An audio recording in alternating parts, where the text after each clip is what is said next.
నన్ను చూడండి ఒకసారి ప్లీజ్. ఇటు ఇటు నన్ను చూడండి, నన్ను చూడండి. కరెక్ట్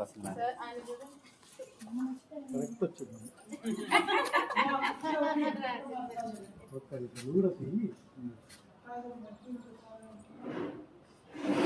చూడండి.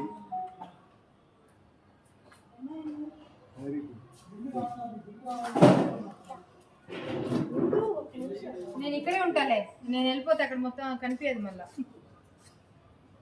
సరే రెడీయా? అవును కదా. నేను చూడండి, ఏం లేదండి, ఇప్పుడు ఇట్లా ఉన్నామా, ఫస్ట్ కెమెరా సైడ్ చూసి మనం జస్ట్ కుడికాలు ఇట్లా ముందుకు పెట్టి జస్ట్ ఇలా అంతే అంతే. అర్థమైందా? భామని సత్య భామని అంతే. జస్ట్ ఇలా భామని సత్య భామని.